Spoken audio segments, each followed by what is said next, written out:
Sejam bem-vindos ao nosso canal. Sou o professor Luiz Fernando, seu professor de História Geral. Vamos trabalhar conteúdo de História Geral para a SpaceX. Na aula de hoje, nós vamos abordar o Renascimento Cultural e a Reforma Protestante, pessoal. Beleza? Mais uma vez eu peço para você, companheiro, futuro oficial do Exército Brasileiro, que se inscreva aí no nosso canal e já deixa like na aula de hoje. Tranquilos? Então vamos lá, vamos trabalhar, tá? Vamos ampliar a tela aí para todo mundo ver. Aula de hoje, Renascimento Cultural. Isso aqui é bizu forte. Com certeza vamos ter uma questão na prova desse ano, tá? Então vamos lá. Aqui eu trouxe primeiro o conceito de renascimento.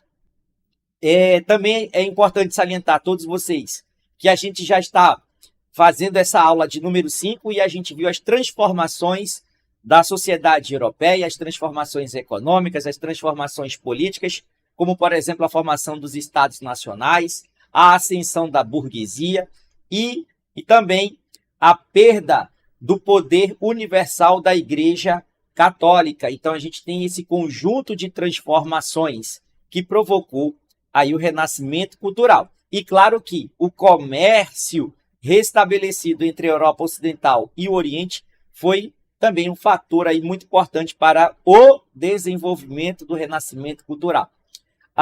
Voltando aqui só um pouquinho, tem a ver também com a mudança da mentalidade. O homem europeu vai ficando mais questionador, vai fazer mais o uso da razão, principalmente aqueles que moravam nos centros urbanos, tá? Então, eles começam a querer compreender as coisas com base na racionalidade. O intercâmbio cultural, o intercâmbio comercial com o Oriente ajudou bastante esse desenvolvimento do racionalismo na Europa. Tá? Então, a gente vai deixar de falar sobre o teocentrismo medieval e vamos desenvolver o antropocentrismo, ok? E claro que essa mudança de comportamento, de pensamento ideológico, podemos dizer assim, do teocentrismo para o antropocentrismo, não foi feito de forma abrupta, tá? Leva-se um tempo. Por isso que os historiadores falam que o Renascimento Cultural teve seu período ali dominante do século XV e século XVI. No século XVI, nós vamos ter o quê? A Revolução Científica, que é o prolongamento do Renascimento Cultural. Então, nós temos aqui, inserida no terceiro estado, a burguesia procurou demonstrar que não apenas tinha enriquecido, mas também possuía princípios capazes de elevá-la socialmente. Elevar a sociedade burguesa, mas baseada no seu desenvolvimento econômico, acumulação de capital. Então, a burguesia ela vai criar a sua forma de viver, digamos assim. Ok? Os ideais burgueses foram apresentados gradualmente por meio de um amplo movimento de renovação intelectual chamado de Renascimento Cultural, ocorrido entre os séculos XIV e o XVI, tá? Entre o século XIV e o XVI.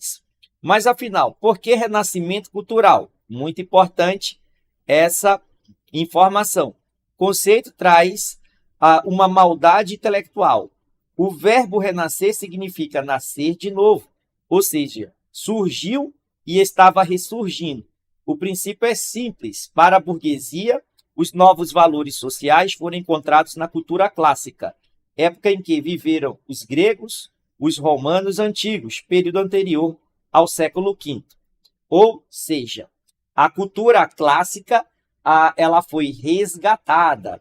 Daí o termo renascimento cultural. E esses renascentistas, eles negaram a existência de cultura naquele período que nós chamamos de Idade Média.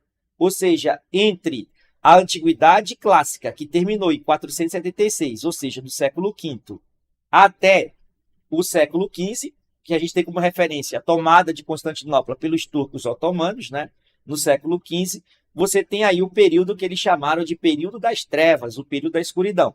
E claro, como nós já observamos aqui nas nossas aulas sobre Idade Média, a Idade Média teve sim um desenvolvimento tecnológico, cultural, negado por esses artistas renascentistas, ok? Então, eles vão fazer aí, né, uma inspiração e um investimento do resgate da cultura greco-romana.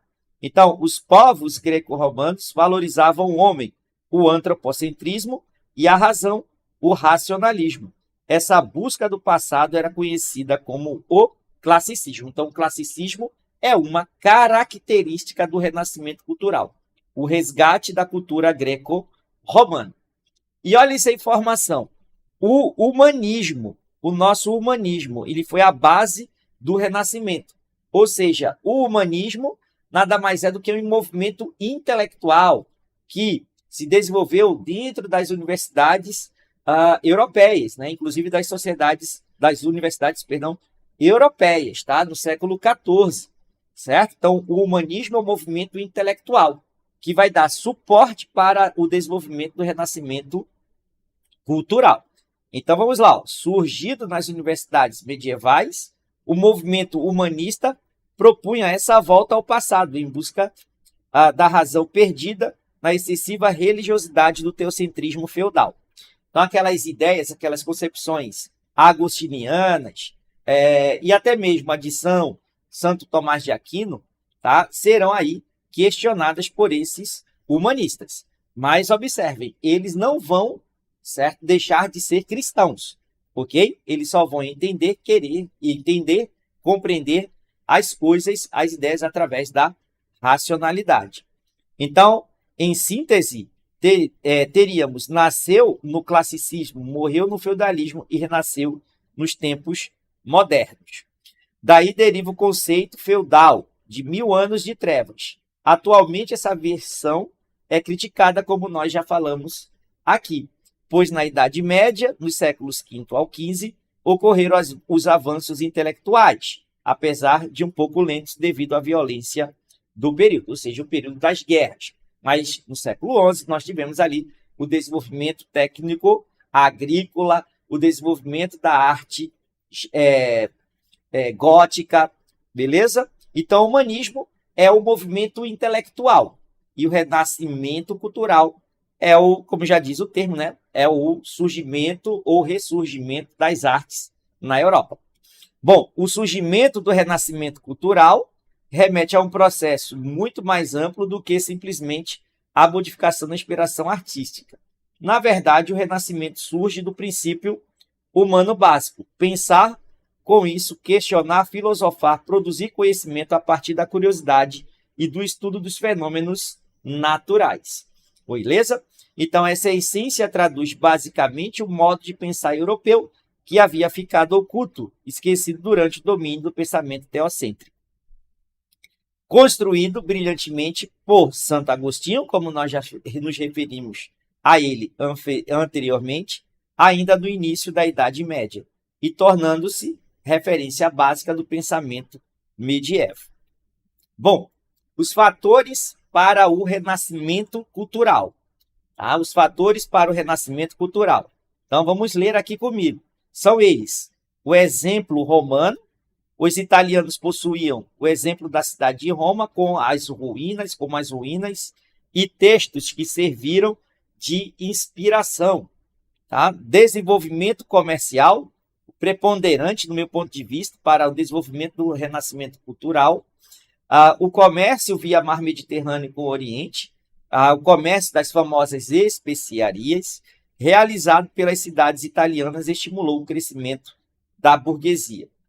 A ação dos mecenas, o mecenato, então, aqui ó, é como a SpaceX gosta de cobrar. O importante pra caramba aqui nessa informação, tá? Visu, a ação dos mecenas, ou seja, da burguesia italiana. Então, a prática do mecenato, ou seja, o patrocínio de artistas, foi estimulado como forma de poder e riqueza. Não apenas burgueses, mas também reis e papas tornaram-se mecenas, tá bom? Então, mecena era o nome de um comerciante lá da Roma Antiga, que tinha ali como feitio, né, como uma das suas características, o patrocínio aos artistas romanos antigos, tá? E também a proteção. Ele protegia os romanos antigos. Daí o nome mecenato, que vem do nome de um romano antigo que gostava aí de patrocinar os artistas, tá? Intelectuais de seu tempo. Bom, a imprensa do alemão Gutenberg. Então, outra informação aqui importante pra caramba. A Bizu, a SpaceX gosta dessas coisas mais específicas. Então, os fatores que provocaram o Renascimento. Então, nós temos aí a ação dos mecenas e a imprensa de Gutenberg. Show?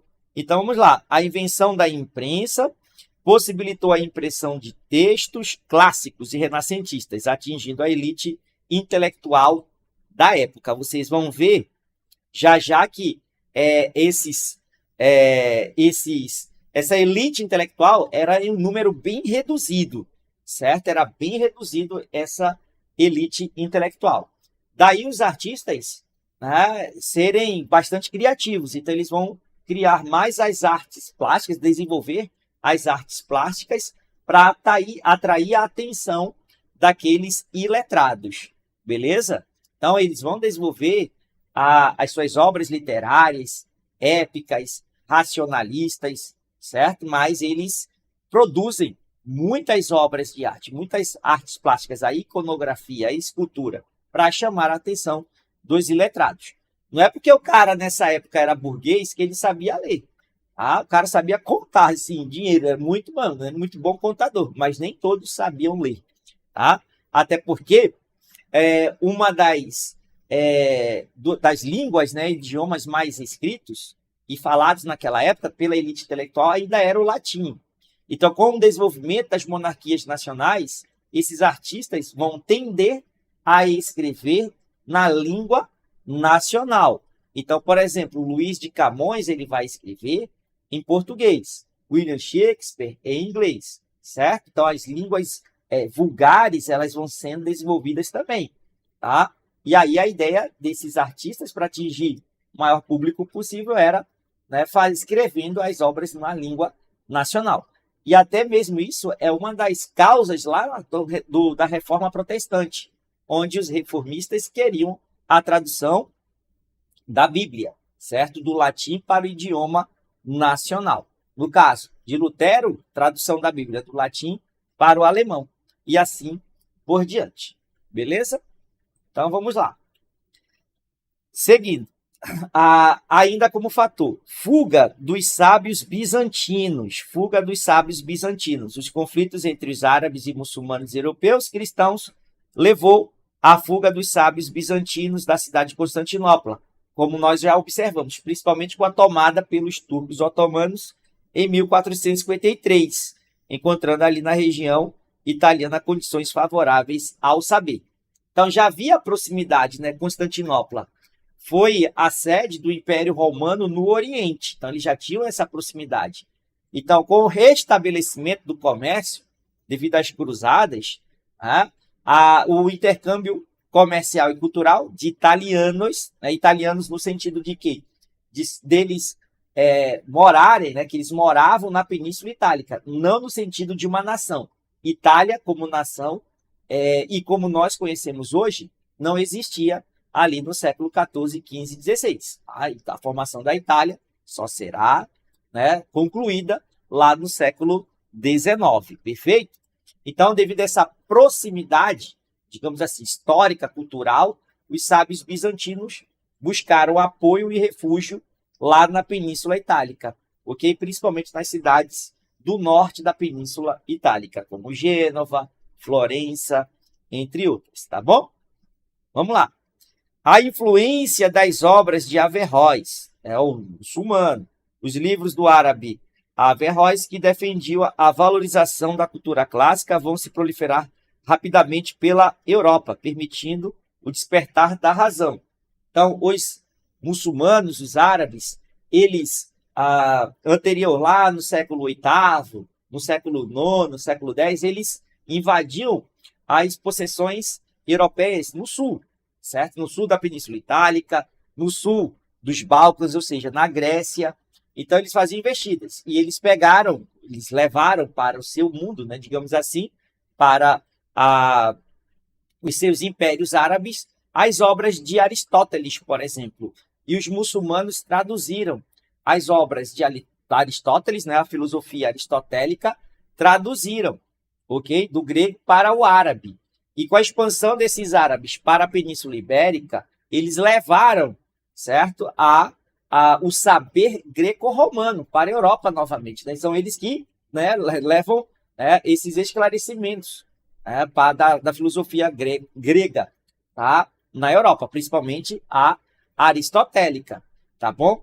E com a permissão do comércio, que os árabes permitiram o comércio do Mediterrâneo, dos europeus ocidentais com o Oriente, os europeus eles foram atraídos por essas obras, né, filosóficas gregas, perfeito? Então, daí a contribuição dos árabes. E aqui nós temos o desenvolvimento do pensamento, como a gente falou no início da aula. A burguesia, a sociedade europeia, o trabalhador urbano mudou sua mentalidade. Tá? Agora, as coisas, eles vão querer entender, né, como é que funciona o processo. Não vão apenas aceitar as informações. Tá certo? Então, chega a informação, e agora vamos. Por quê? Como aconteceu isso? Por quê e como? Então, eles passam a questionar, a usar mais da razão. Ok? Então, o questionamento ao teocentrismo e o escolasticismo de Aquino, principalmente nas universidades, influenciou também o desenvolvimento crítico racional. Então, isso aqui envolve, né, muita curiosidade. Numa sala de aula, né, nós, no ensino médio, explicando para os alunos, falamos, por exemplo, os médicos, né, muitos médicos das universidades vão querer estudar o corpo humano e alguns reinos, alguns príncipes, alguns senhores feudais proibiam a dissecação humana, baseado no teocentrismo, né? Não podia mexer no corpo do cara, ok? Então, a ideia agora né, vamos dissecar o corpo, vamos estudar a anatomia humana, entendeu? Então, eles passam a questionar tudo isso. Claro que algumas regiões proibiam, beleza? Outras até que permitiam, alguns reis permitiam. Há um rei mais curioso, digamos assim. Bom, as ideias do Renascimento. As ideias do Renascimento. Vamos lá. As principais ideias foram, portanto, a inspiração no classicismo, já falamos, né? O resgate da cultura greco-romana, o antropocentrismo, o homem como centro agora das preocupações, não mais o teocentrismo, Deus no centro das preocupações, e o racionalismo. Então, o quadro comparativo, nós temos de um lado o feudalismo, do outro o renascimento cultural. Século V ao XV, do feudalismo, e do século XIV ao XVI. Então, só a comparação. Pensamento medievalista, agora é o classicista. O teocentrismo, Deus no centro das preocupações, agora mudou.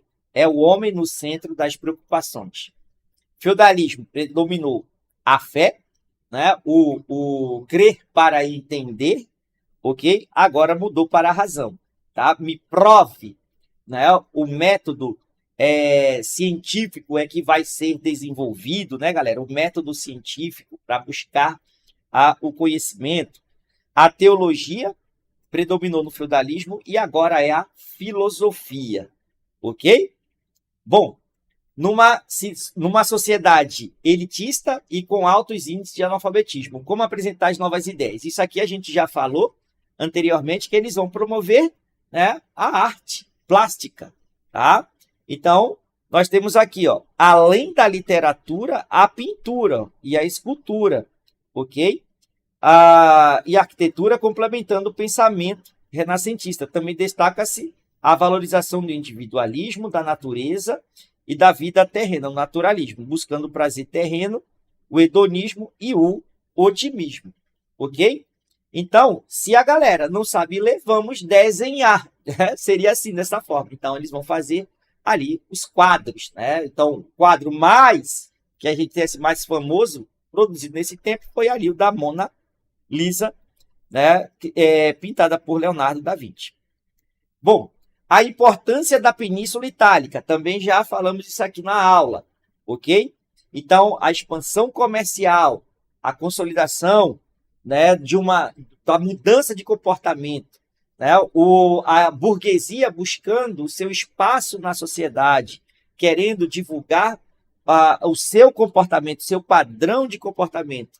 Então, a Itália, como ela dominou por muito tempo o comércio do Mar Mediterrâneo, indo para Constantinopla, isso foi primordial, foi essencial aí para a Península Itálica iniciar, né, desenvolver, ser o palco do renascimento cultural. Então, aqui, ó, a região da Itália foi fundamental na construção e expansão do novo ideal burguês, principal centro do processo de renascimento comercial da Baixa Idade Média do século X ao XV. A burguesia italiana fomentou o movimento intelectual, através de qual figuras? Daqueles que investiram, tá? Que patrocinaram os artistas, nos mecenas. Tá? A Península Itálica reunia as condições favoráveis com a riqueza do comércio com as Índias e o exemplo deixado pela civilização clássica romana em seu território. Tranquilo? Então, galera, isso aqui nós já observamos anteriormente. Então, vamos lá. Destaca-se também a vinda dos sábios bizantinos no processo da tomada de Constantinopla. A imprensa de Gutenberg também foi, né, importante, serviu de fator para o desenvolvimento, propagação, divulgação das obras renascentistas. Olha eles aqui de novo, os mecenas, ou seja, os patrocinadores das artes, beleza? Então, vamos avançar. Características do Renascimento. Então, importante pra caramba, informação aqui de prova, hein? Tá? Bizu. Beleza? Então, na SpaceX, eles perguntam aí assinale a alternativa abaixo, que apresenta uma característica do antropocentrismo, por exemplo. Isso poderia ser uma pergunta de prova. Então, nós temos o antropocentrismo, posicionamento do humano no centro do universo. Classicismo, retomada dos valores da antiguidade clássica. O racionalismo, busca da verdade pela pesquisa científica. O naturalismo, interesse em retratar o ser humano, os animais e a natureza de maneira realista, por meio de estudos de anatomia. E o hedonismo, valorização do corpo, dos prazeres terrenos e espirituais. E o culto à beleza e à perfeição.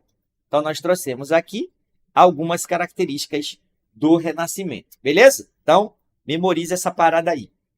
Divisão do Renascimento italiano. Então, vamos dividi-los aqui em 3 partes.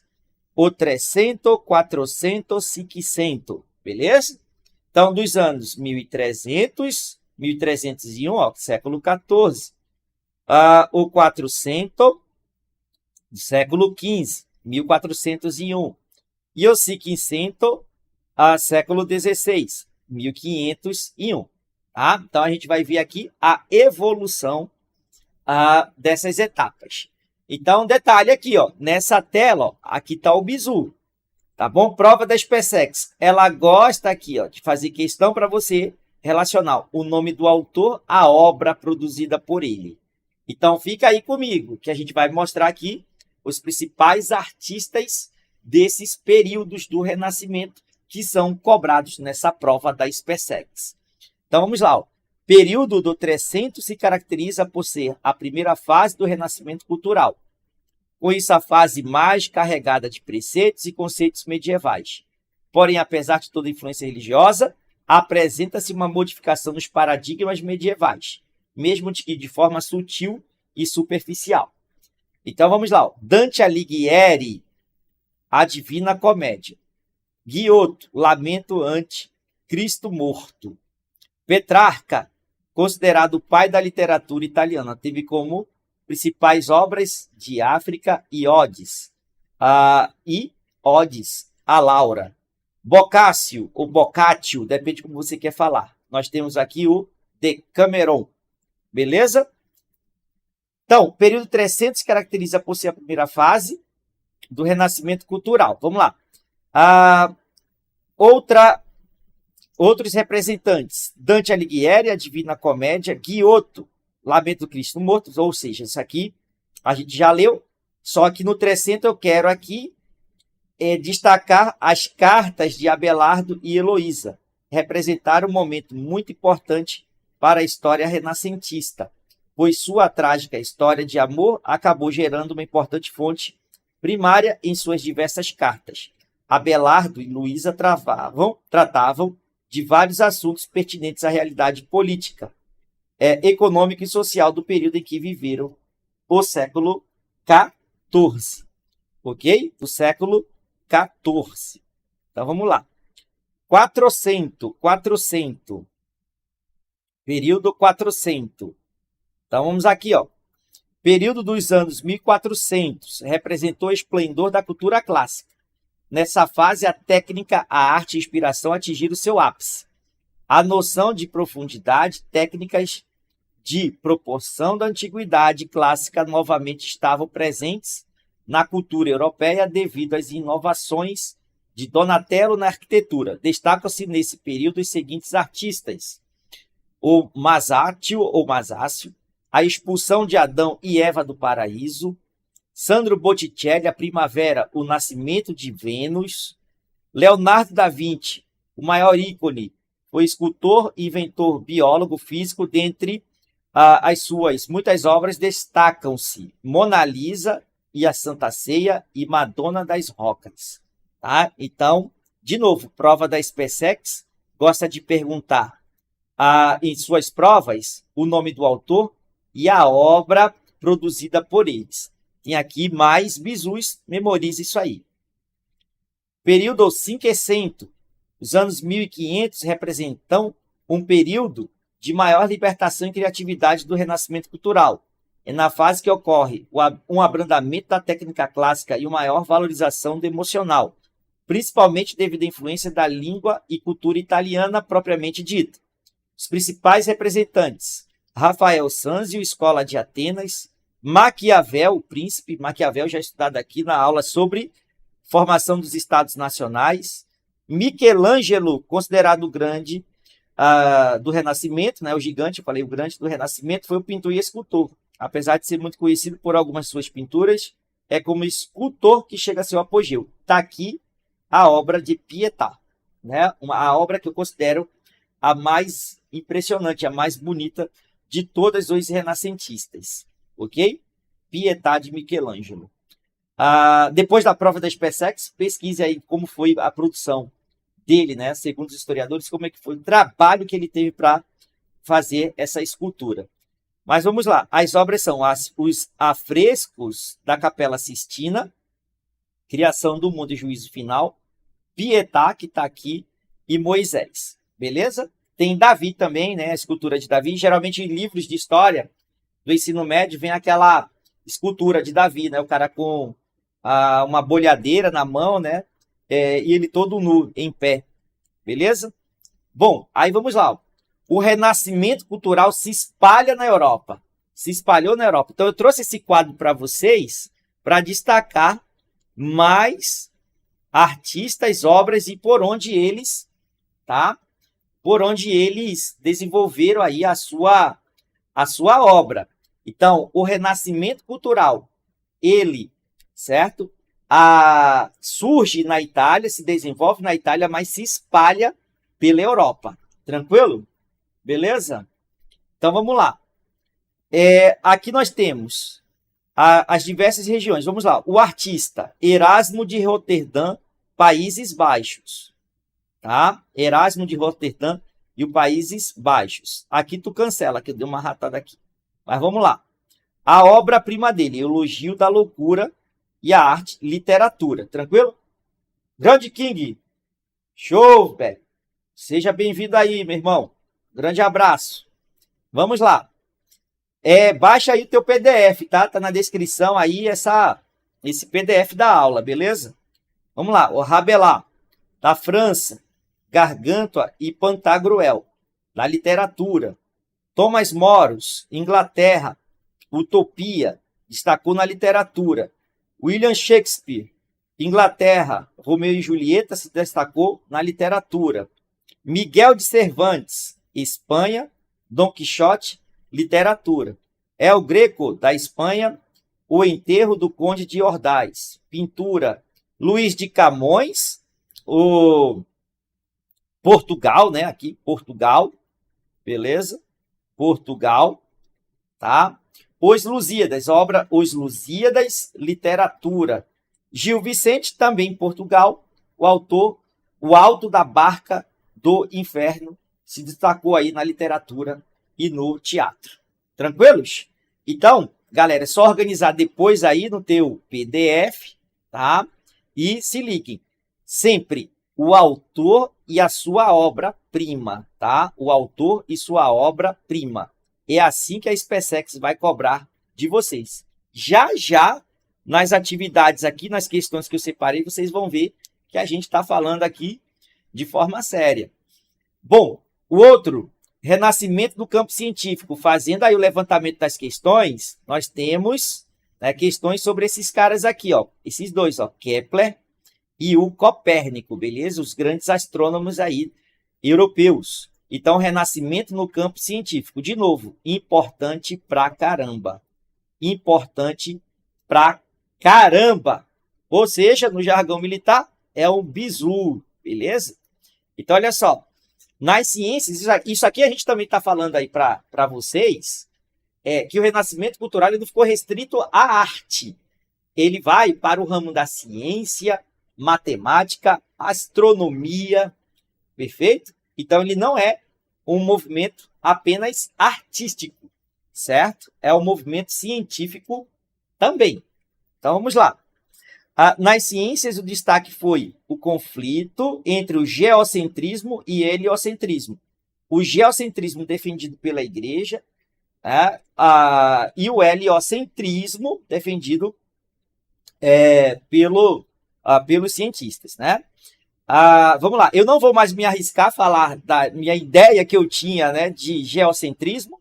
Fui falar isso, um aluno me deu uma aula. Calma aí, professor, não é assim, simplesmente a Terra no centro do universo. Então, já não vou me atrever aqui no YouTube, ao vivo, depois eu falo essa merda, aí a galera vai me corrigir aí. Mas beleza, então, quem faz aí as Olimpíadas de Astronomia sabe, né, qual era o conceito, né, o conceitimento defendido pela igreja do geocentrismo. Já o heliocentrismo, por exemplo, de Nicolau Copérnico. Então, você tem aqui o Sol como centro do universo e a Terra fazendo seu movimento elíptico em torno do Sol. Então, vamos. Durante séculos, a Igreja Católica defendeu que a Terra era o centro de tudo e os demais astros giravam ao seu redor, numa teoria chamada de geocentrismo, criada pelo grego Ptolomeu. Pensadores como Nicolau Copérnico, Giordano Bruno, Johannes Kepler e Galileu Galilei realizaram estudos contrariando o pensamento católico. Suas observações comprovaram que o Sol era o centro, desenvolvendo o heliocentrismo. Tranquilos? Então tá aí. Vai ter que marcar, tá? Memorizar o nome desses caras ao movimento do Renascimento no campo científico. Vamos que vamos. O avanço na área da medicina. Nós temos aqui os estudos de Miguel Servet, espanhol, que descreveu a circulação do sangue nos pulmões. Andreas Vesalius, belga, que liderou grandes estudos de anatomia. Como eu falei para vocês, dependia do rei, pessoal, tá? Que permitia ou não o estudo da anatomia. Aí você vai perguntar, mas professor, e a igreja, ela não proibia? Pois é, galera, mas aqui, ó, são os tempos, a época é outra, tá? É o século XV, é o século XVI, então a gente tem a formação das monarquias nacionais, o poder universal da igreja diminuiu bastante na Europa, tá? Agora, quem é o cara da Europa? Ou melhor, de um país, né? De um determinado país. O cara é o rei, ok? É o rei, certo? Então, em algumas regiões da Europa, ocorre aí a perda do universalismo da Igreja Católica. Tranquilo? Então, vamos lá. E aqui o William Harvey, inglês, que estudou o sistema circulatório, e Ambroise Paré, francês, responsável pela ligação de artérias, preservando membros amputados. Show de bola? Então, vamos lá. Vamos ver o que temos aqui. A importância da crise do Renascimento. Então, olha só, o que a gente vai ver já já é a Reforma Protestante. Só que essa Reforma Protestante ela provocou uma série de guerras e conflitos na Europa, no século XVI, no século XVII. E aí, qual foi a consequência disso para o Renascimento? É que, por um período, ele foi bloqueado, certo? Foi bloqueado pelo radicalismo religioso. Tranquilo? Mas qual é a importância dele? Que está ligado ao processo de fortalecimento da burguesia e do Estado Nacional. Paralelo, olha só, ao enfraquecimento da Igreja Católica.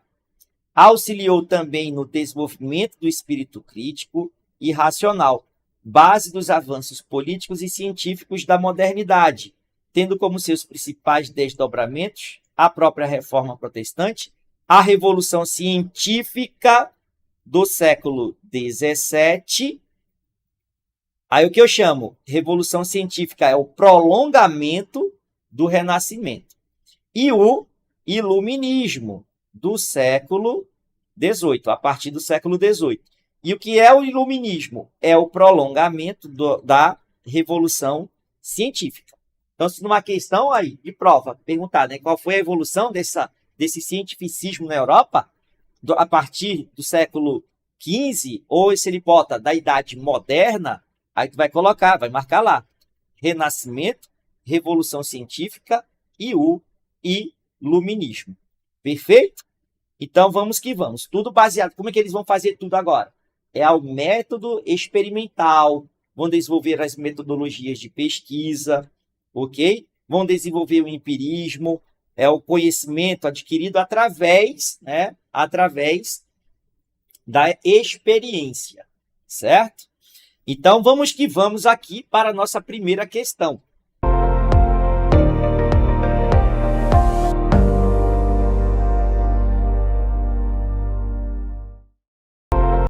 Tá? Peguei aqui uma questão bem antigona, ok? Eu não trouxe as novas, galera, porque eu vou precisar delas lá para nossas aulas de revisão de véspera.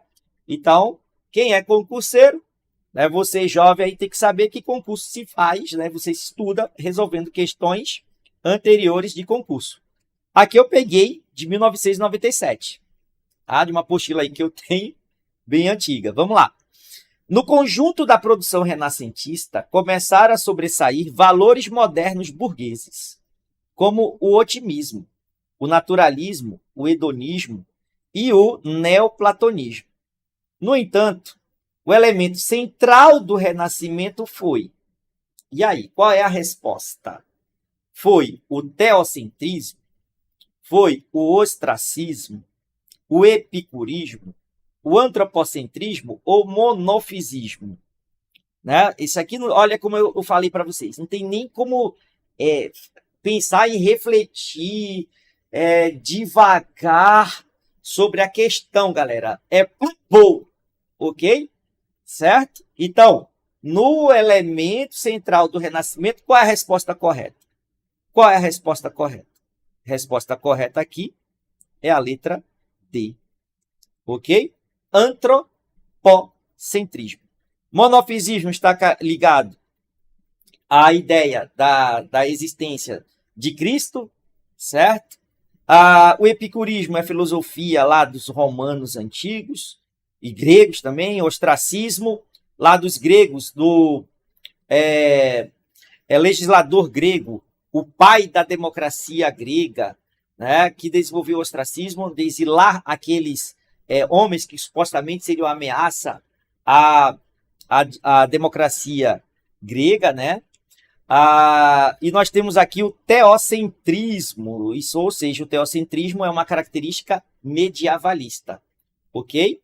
Medievalista e não renascentista. Perfeito? Bom, então vamos que vamos aqui para a questão número 2.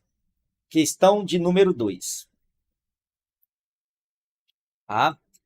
A questão de número 2. O cara que fez o ostracismo ali é o Clístenes, né? Clístenes. Pô, já me fugi do nome desse cara aqui, mas eu consegui lembrar a tempo. Então, o criador do ostracismo, o idealizador da democracia ateniense, é o Clístenes. Perfeito? Mas vamos que vamos aqui, vamos voltar para a questão número 2. Bom, a partir do século XI, a Europa Ocidental foi palco de uma série de mudanças. Crescimento da população, avanço técnico, aumento da produtividade agrícola, intensificação do comércio entre Ocidente e Oriente, a ascensão da burguesia, mercadores, armadores e banqueiros. Certo?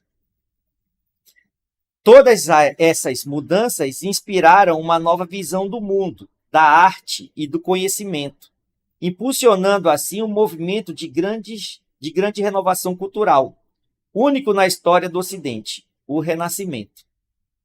São características do Renascimento. Antropocentrismo e misticismo. Hedonismo e antropocentrismo. Teocentrismo e individualismo.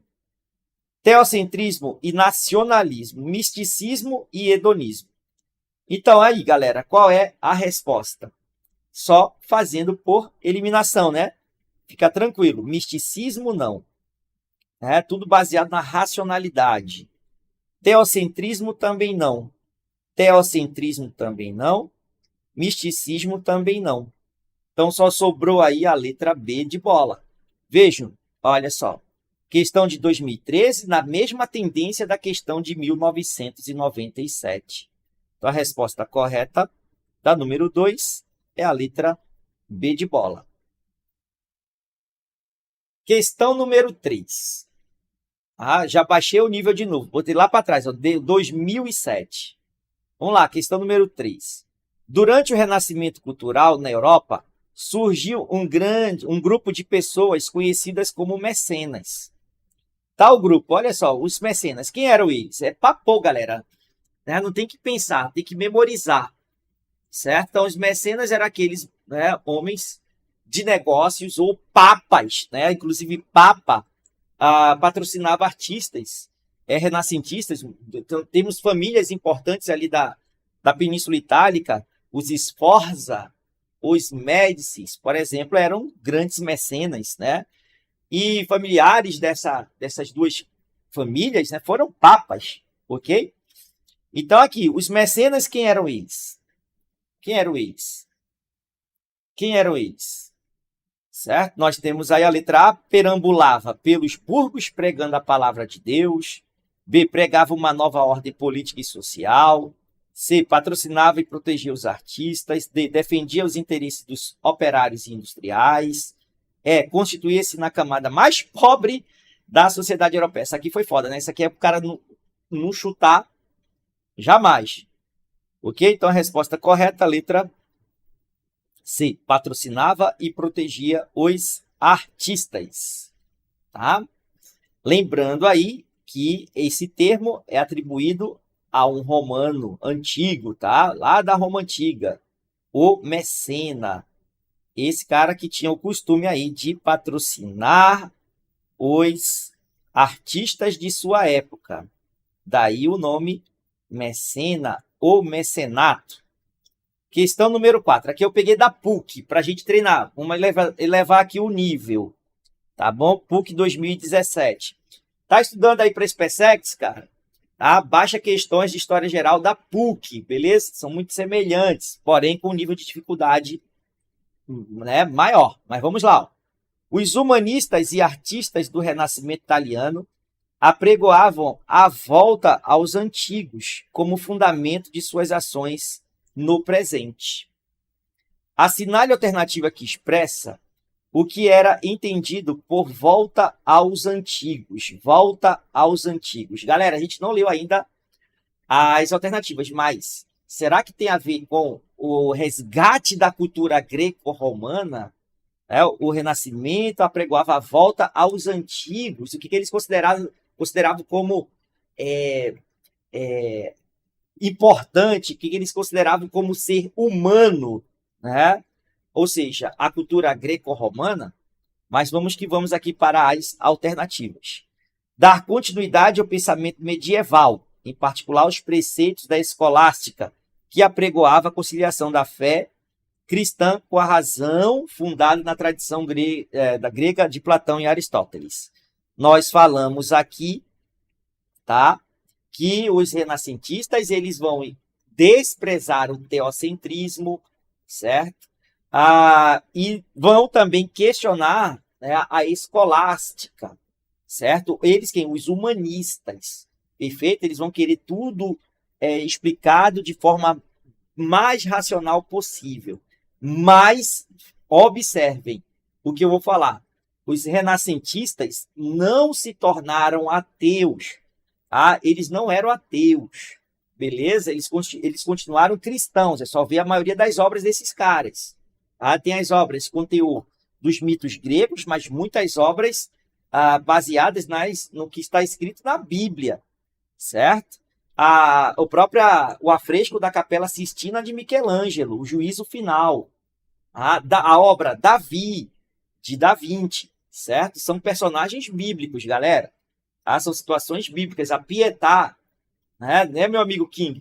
A Pietà de Michelangelo, perfeito? B. Tomar como fundamento exclusivamente as escrituras sagradas. Exclusivamente, aí lascou, né? As escrituras sagradas. Não, a gente não viu o naturalismo deles? Desenvolver as obras através das paisagens. Tá bom? C. Inspirar-se na arte, na cultura da civilização greco-romana, que teria sido desvalorizada pelo pensamento medieval, o qual limitava a liberdade do indivíduo. D. Imitar fielmente as atitudes dos homens da antiguidade em seu modo de escrever, falar, esculpir, pintar, construir, se vestir, entre outras. Assim sentiu-se alcançando as glórias do passado. Também não. E reagir ao movimento que defendia a autoridade do presente em relação ao antigo e exigia uma ruptura total com o passado. Ruptura total com o passado? Eles resgataram a cultura greco-romana. Então, só sobrou aí como resposta a letra C. C de sorvete. C de sorvete. Beleza? Então, terminamos aqui o nosso primeiro bloco, Renascimento Cultural. Agora a gente vai partir para o nosso próximo assunto, nosso próximo conteúdo, que é a Reforma Protestante e a Contra-Reforma. Perfeito? Bom, observaram, quem já conseguiu baixar o seu PDF aí e tal, observaram que a nossa proposta de PDF é te trilhar para o caminho das pedras, tá? Fazer você seguir o caminho certinho para estudar para essa prova da SpaceX. Né? Então, tudo que foi cobrado nas 3 questões da SpaceX está no nosso esquema bisurado, tá bom? E aquela prova da PUC, aquela questão da PUC, o nível mais elevado ali, certo? Só para a gente treinar aí o nosso nível, se a gente está indo no caminho certo. Perfeito? Então, assim, cara, quando eu estudava para concurso, por exemplo, meu pai sempre falava, né? Meu irmão, tu quer estudar para quê? Para SpaceX? Certo? Estuda para o IME. Né? Aí, estudando para o IME, matemática, física, tu vai detonar na SpaceX. Só que é a foda, porra. Estudar para o IME é outro nível.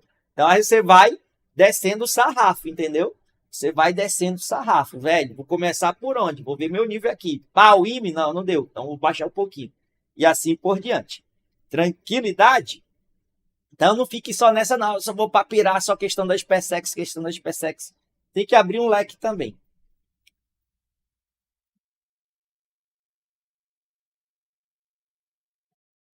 Vamos lá. A Reforma Protestante. Reforma Protestante.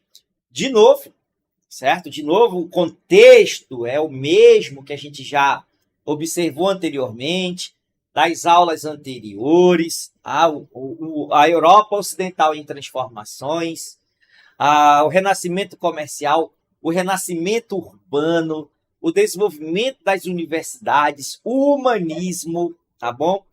A questão dos próprios membros da igreja, né? O clero, principalmente o clero regular, né?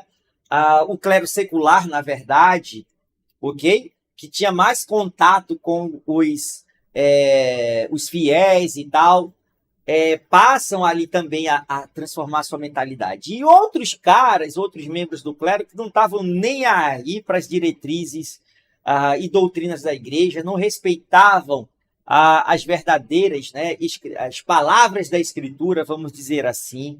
Então foi uma época, né, de muito questionamento, e a igreja medieval querendo ainda colocar as rédeas, né, controlando a mentalidade aí dos europeus, tá?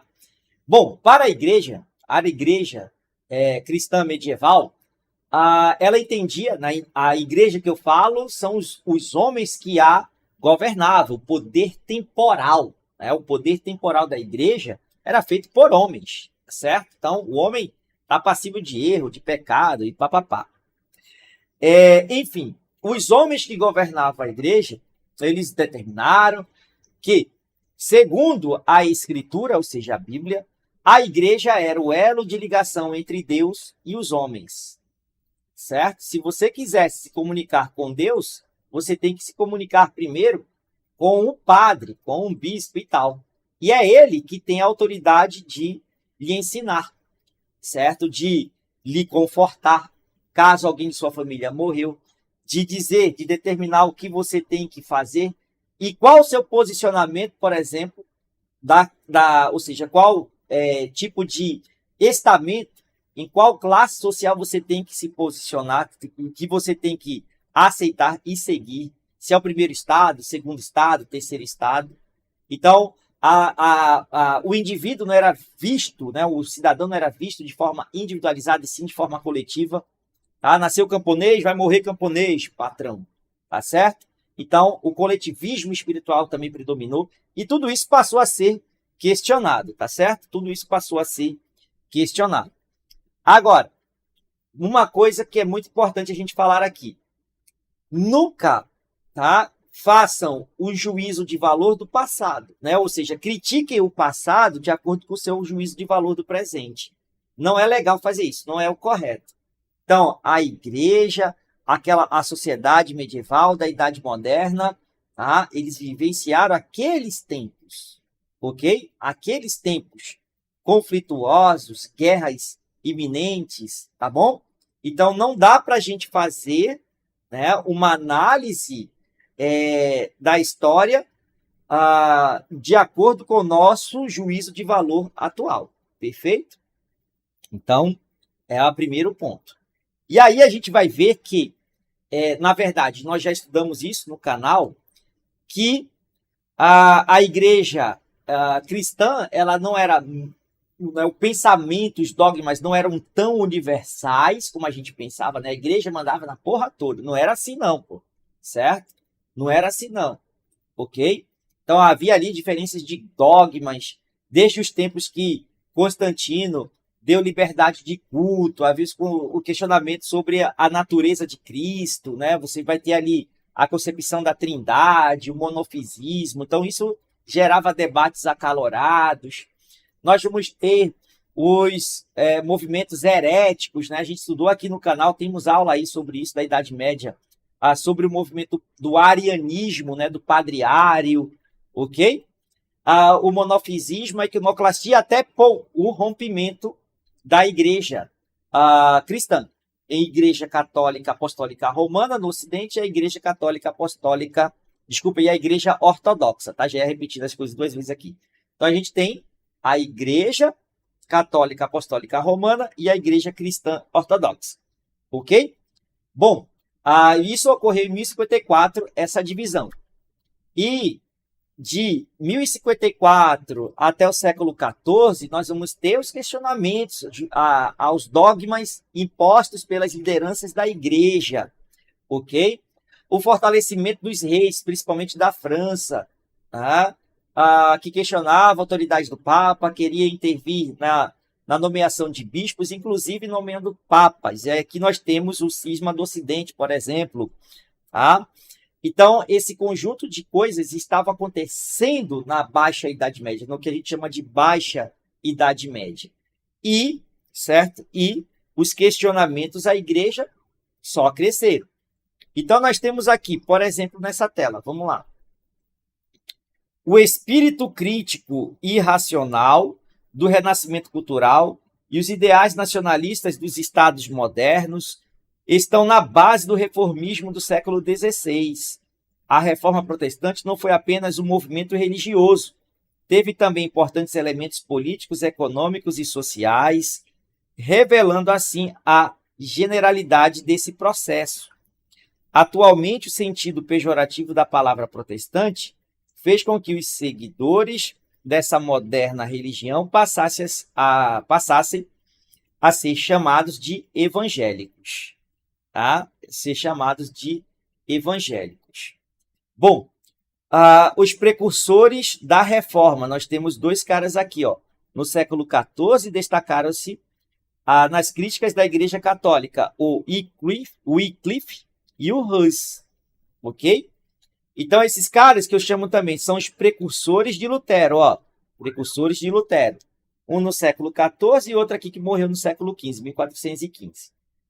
Teólogo inglês da Universidade de Oxford, que no século XIV apresentou duras críticas à Igreja Católica, questionando a autoridade do Papa Gregório XI e do clero. Livrou-se da condenação, ou seja, queimado na fogueira, diante ao seu prestígio do povo e dos intelectuais da região, porém teve de parar suas manifestações. O Hus, teólogo que apresentou suas críticas à Igreja Católica Romana a partir de 1403, na região da atual República Tcheca, negava a remissão dos pecados mediante pagamento de indulgência. Opa! Indulgência, perdão, né? O perdão, sendo por isso condenado pelo Concílio de Constança, de 1415. Foi queimado vivo, clamando: Senhor, tem misericórdia. Os fatores da reforma. Vamos lá. Ó. Por que esses teólogos, Martinho Lutero, por exemplo, vão questionar? E claro, viu, pessoal? Claro que envolve também os interesses da burguesia. Tá? Olha só. A ética da Igreja Católica era a ética do justo, falando do aspecto econômico, era a ética do justo preço. O justo preço. Então, a burguesia ela queria uma nova ética, de acordo com seus interesses. Então, a burguesia queria vender produtos, a burguesia queria cobrar juros a partir de um empréstimo, certo? Ela fez empréstimo, mas queria cobrar juros. E a Igreja Católica, ela negava a usura, tá? A usura, ok? Então, a burguesia, ela estava à procura de uma ética, certo? Religiosa que lhe confortasse e não lhe condenasse, ok? No caso do Sacro Império Romano Germânico, onde viveu o Lutero, os príncipes germânicos eles queriam menos pagamento de impostos, né? A nobreza alemã queria menos pagamento de impostos, certo? Inclusive os impostos que eles tinham que pagar para os representantes da igreja, ok? Então, você vai ter no século XVI, né, a nobreza do Sacro Império Romano Germânico querendo uma nova proposta de religiosidade, certo?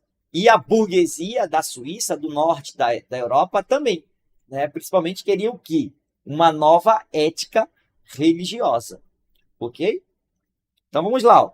Os fatores da reforma: a luxúria da igreja, exagerada riqueza da igreja e de seus membros, práticas condenáveis, ou seja, os teólogos questionando os líderes da igreja, que isso fique bem claro. Eles não questionam a igreja em si.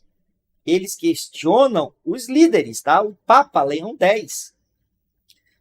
A corrupção da venda de indulgência, o perdão, relíquias sagradas e cargos religiosos. Então, os cargos religiosos ficou conhecido como simonia. Caí na tua prova, o que é simonia? É a venda de cargos eclesiásticos. Crise moral da igreja. As práticas mundanas com festas, bebidas e mulheres. De muitos membros do clero, incluindo diversos sumo pontífices, como Sisto IV, Alexandre VI, Júlio II e Leão X.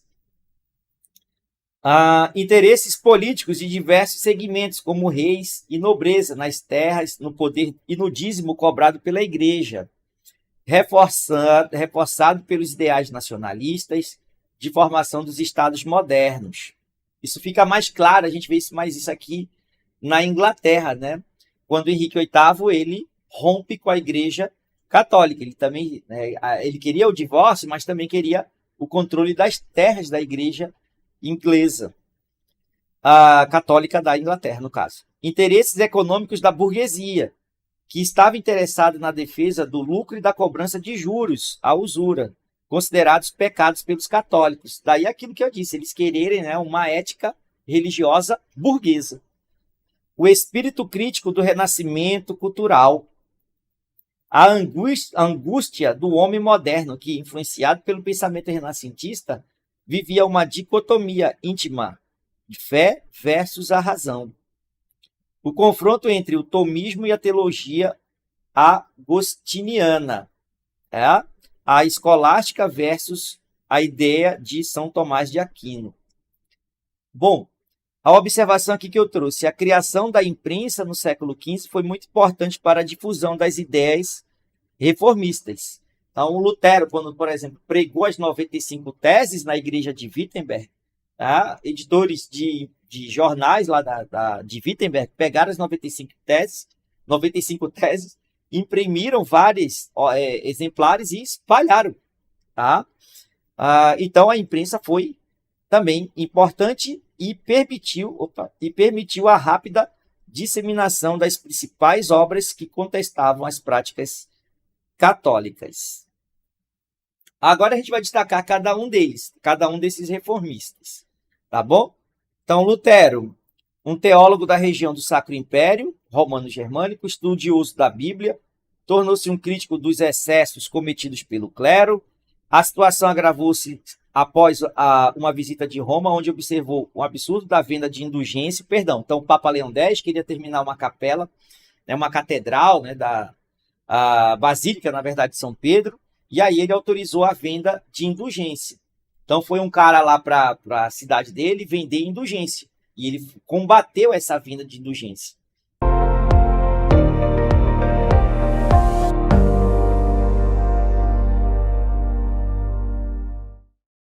Certo? Então, entre aqueles fatores que nós observamos anteriormente, a aplicação de indulgência ali por volta de 1514, 1515, 1516, 1517, ele não aguentando mais, publicou as 95 teses. Um conjunto de críticas à Igreja Católica fixadas na porta da Catedral de Wittenberg.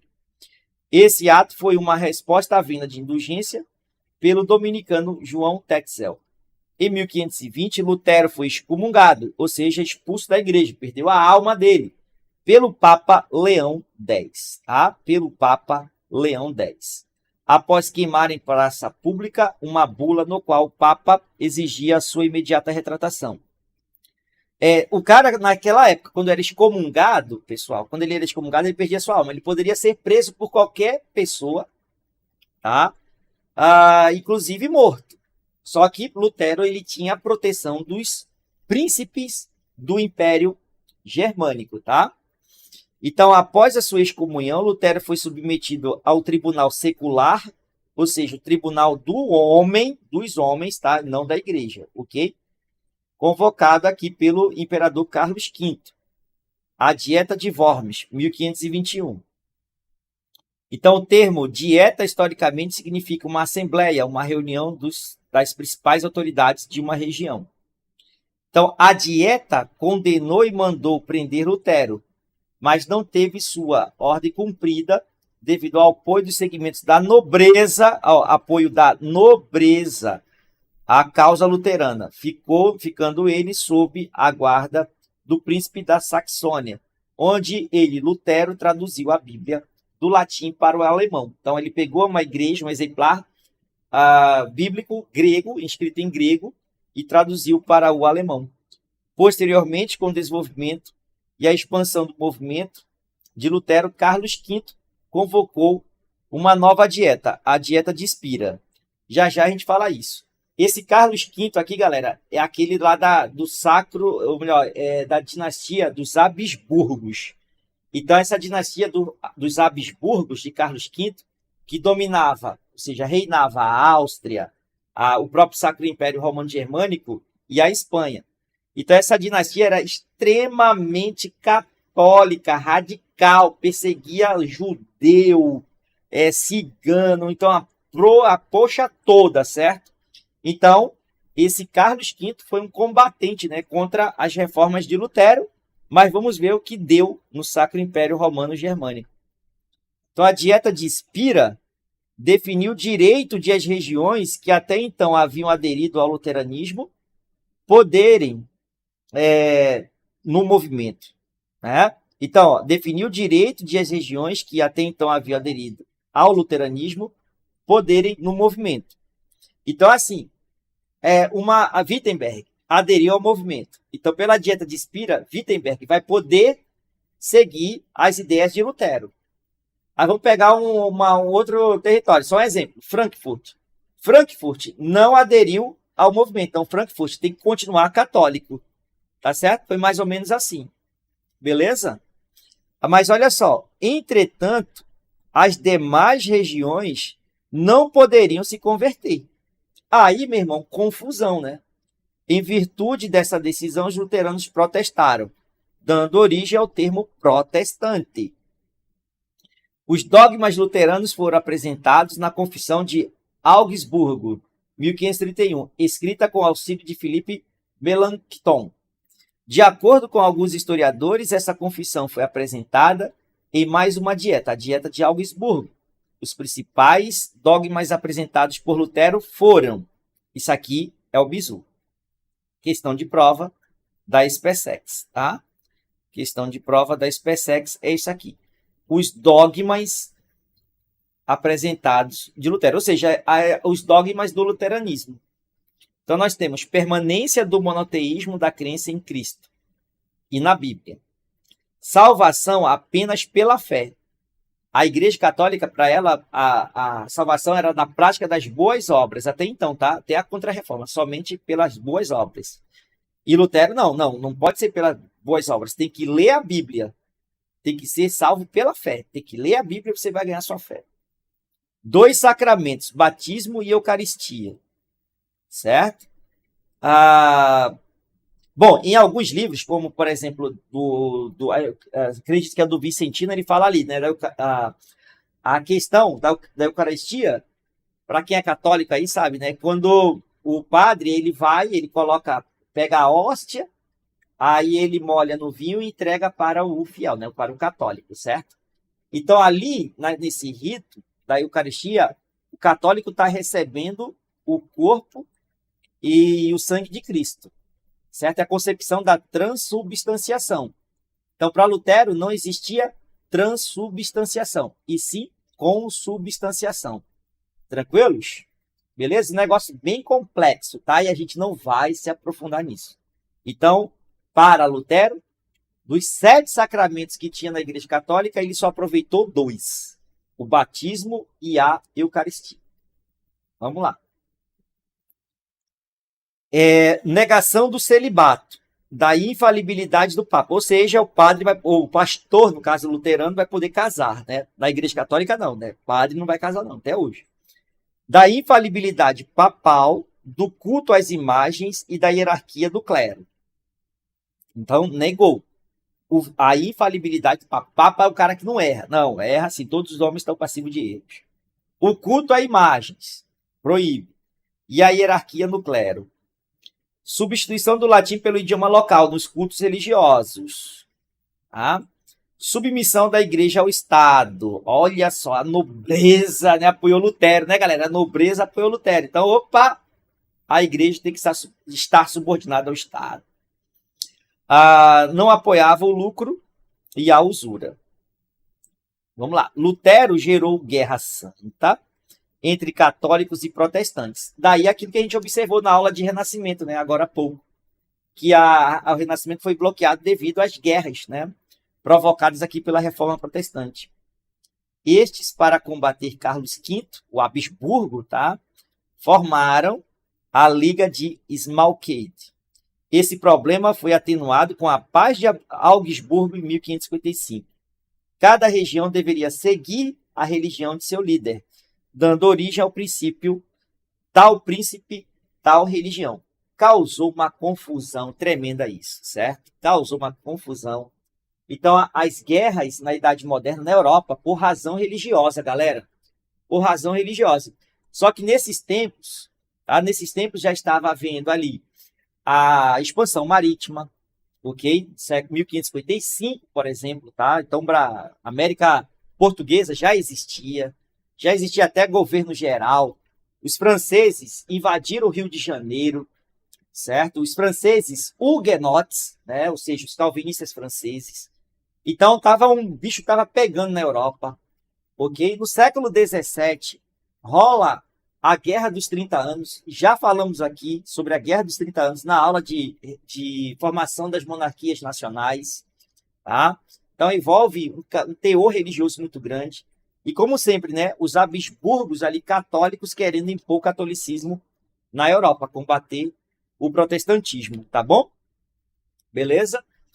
Bom, vamos à observação. Durante o desenvolvimento do luteranismo, ocorreu o massacre dos anabatistas. O anabatista era liderado por Thomas Müller e aproveitou a crise religiosa para exigir a terra e alimentos para o povo, além de defender a teoria medieval do milenarismo, que pregava a ideia do retorno de Cristo à terra para governar por 1000 anos. Daí o termo mileranismo. Lutero, que chamava os anabatistas de cães raivosos, e a nobreza os reprimiram violentamente. E estima-se o número de mortos em cerca de 25 mil camponeses. Então, assim, Lutero inspirou a galera a leram a Bíblia e tal. Não estou falando contra, certo? Então, é que ele tinha, às vezes, posicionamento dúbio, Lutero, tá? Falava pela graça dos camponeses, mas também a dos nobres.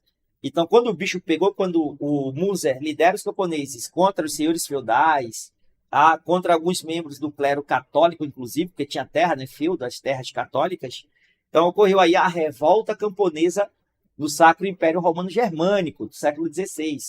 A revolta camponesa da Alemanha, né, podemos dizer assim.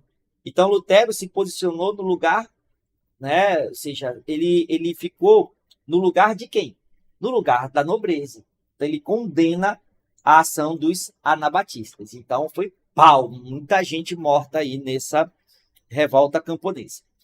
E agora, a reforma de Calvino. João Calvino, francês, que reformou a igreja na Suíça.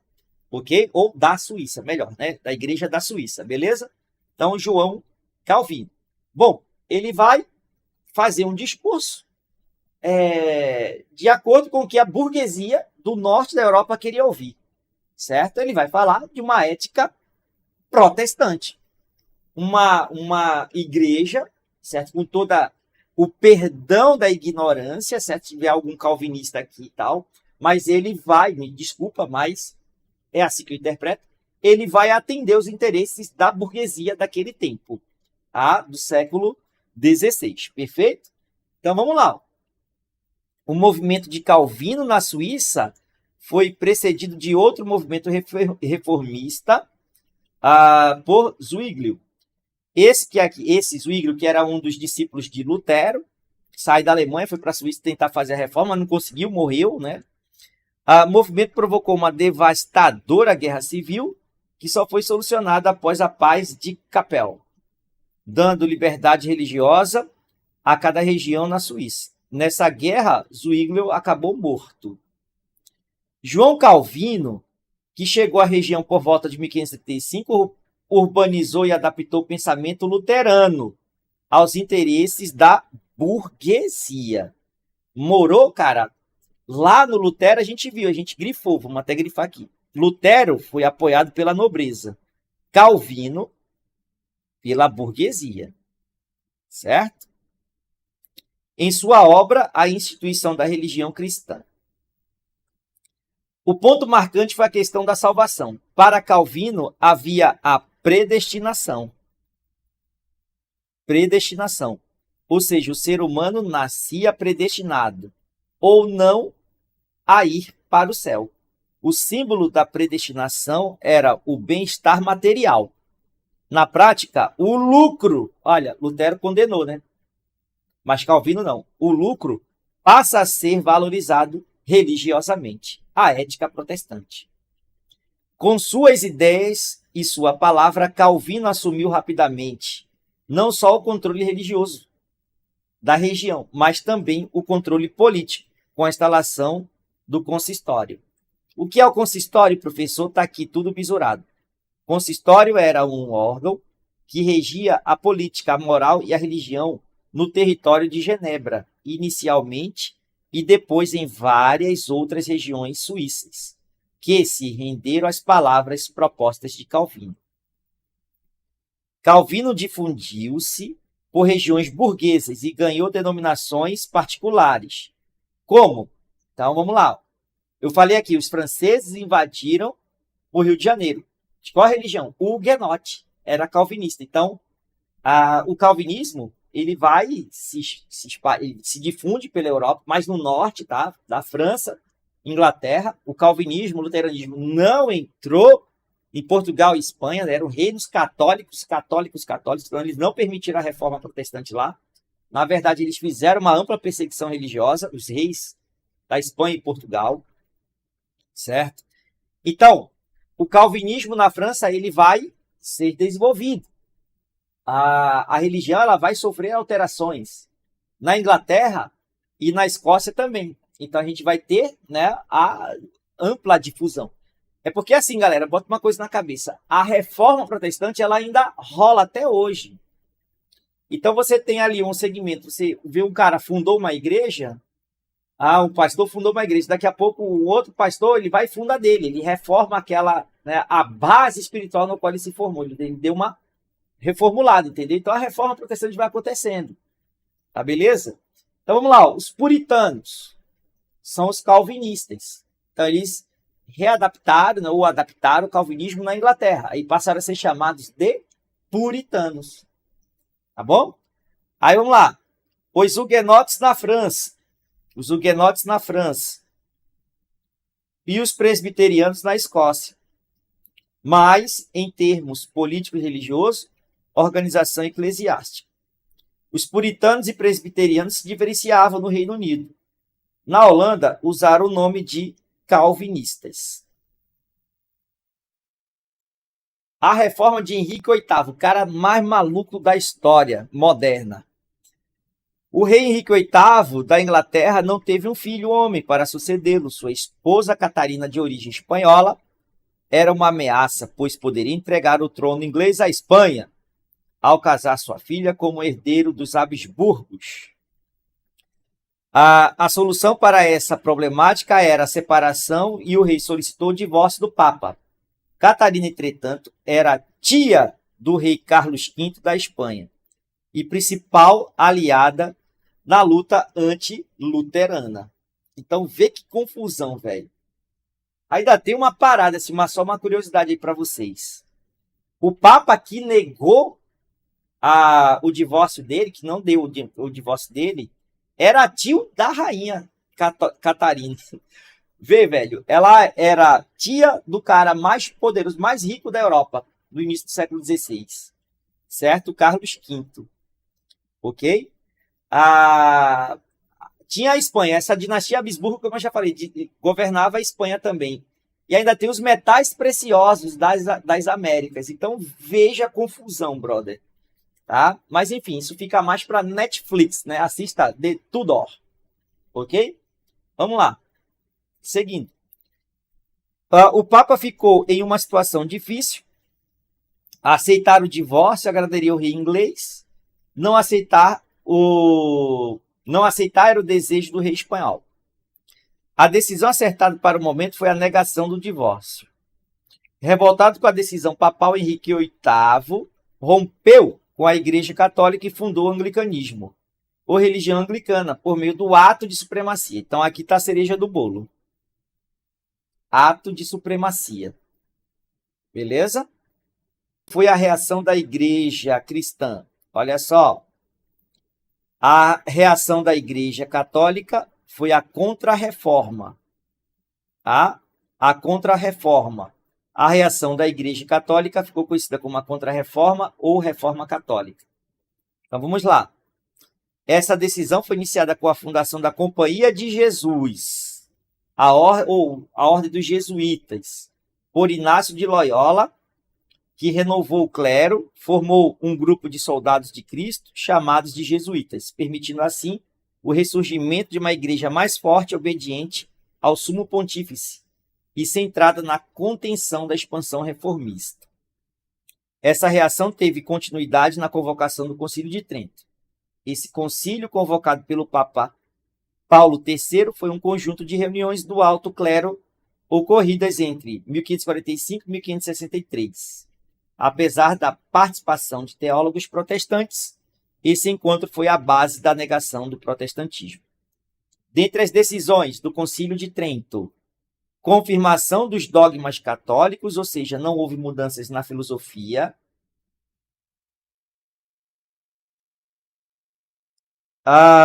Foram proibidos os abusos e a concepção do clero. Padres tiveram sua formação aprimorada pelo estudo nos seminários. Catequese foi instituída para educar os cristãos na fé católica. A criação do índice ou index, uma lista de livros proibidos e cuja leitura indicava o ato de heresia, e a reestruturação do Tribunal do Santo Ofício. Os hereges foram duramente reprimidos por meio da reorganização do Tribunal do Santo Inquisição. Caça às bruxas medieval retornou com força. Milhares de pessoas foram presas, torturadas, julgadas e condenadas à morte. O Concílio de Trento confirmou o aumento do poder dos jesuítas, que foram muito importantes na expansão da fé católica. Com forte atuação nas Américas, os jesuítas agiam em duas frentes: a catequese indígena e a educação dos brancos nas colônias. O catolicismo foi preservado na Europa Ocidental, da Península Ibérica e Itálica, além da França, nas regiões da Áustria e da Polônia, na Europa Oriental. Os luteranos expandiram-se não só na Alemanha, mas também na Europa. Até o final do século XVI, Suécia, Finlândia, Dinamarca e Noruega converteram-se à nova religião. Então, isso aqui fica claro no mapa.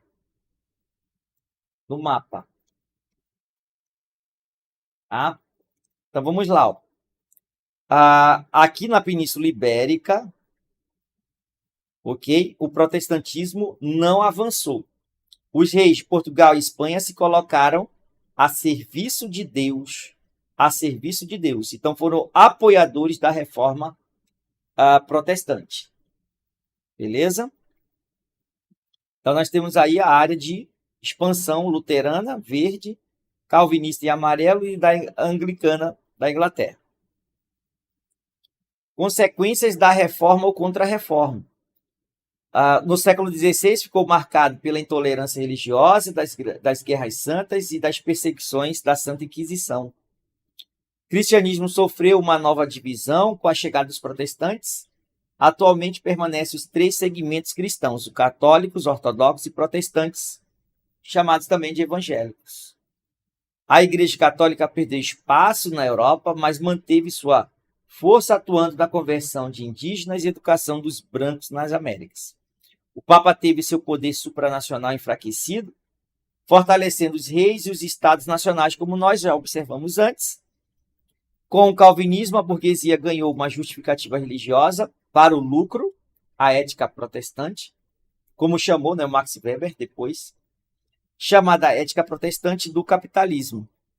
Então, a figura de Erasmo de Roterdã deve ser lembrada e valorizada no movimento reformista, visto que, apesar de não propor uma nova religião, suas obras, como Elogios da Loucura, serviram de base teológica para vários outros movimentos e pensadores reformistas. Então, vamos aqui para a nossa primeira questão de reforma e contra-reforma.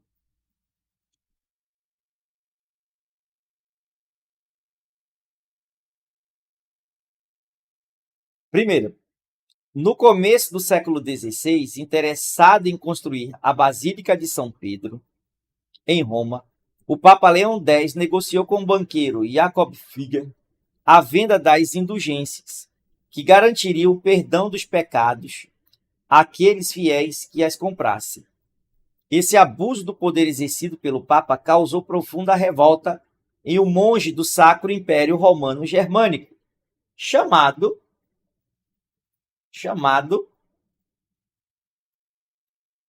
essa aqui muito fácil, né, galera? Chamado Martinho Lutero. Beleza? 2. O culto e as práticas religiosas estabelecidas pelos calvinistas eram simples. Dentre eles, pode-se citar.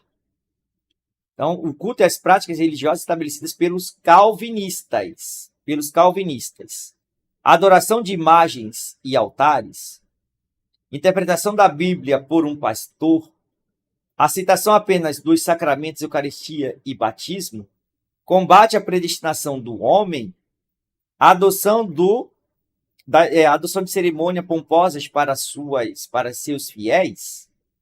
Então, assim como Lutero, Calvino defendia apenas 2 sacramentos, a Eucaristia e o batismo. 3.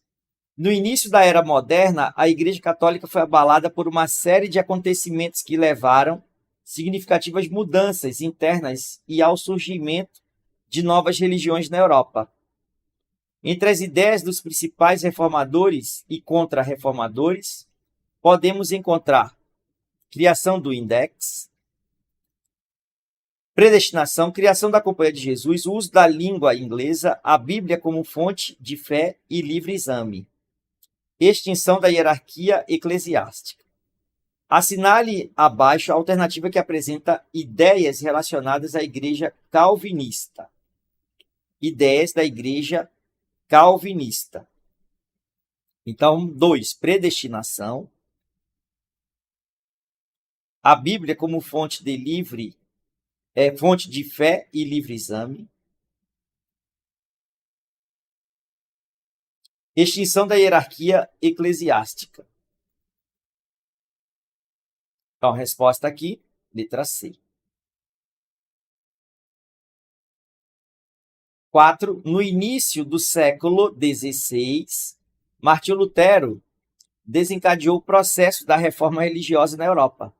Refere-se a esse contexto, exceto a venda de indulgências. B. A publicação de 95 teses afixadas à porta do castelo de Wittenberg. A paz de Augsburgo, que estabeleceu o direito de cada príncipe territorial alemão determinar a religião de seus súditos. Guerra de Reconquista e a diminuição do poder do imperador do Sacro Império Romano, Germano ou Germânico. Então, a Guerra de Reconquista, né, galera, que formou ali os estados nacionais de Portugal e Espanha, dos séculos 11 ao 15. Então, essa aqui é o exceto. Beleza? Então, galera, é isso aí. Forte abraço e até a próxima.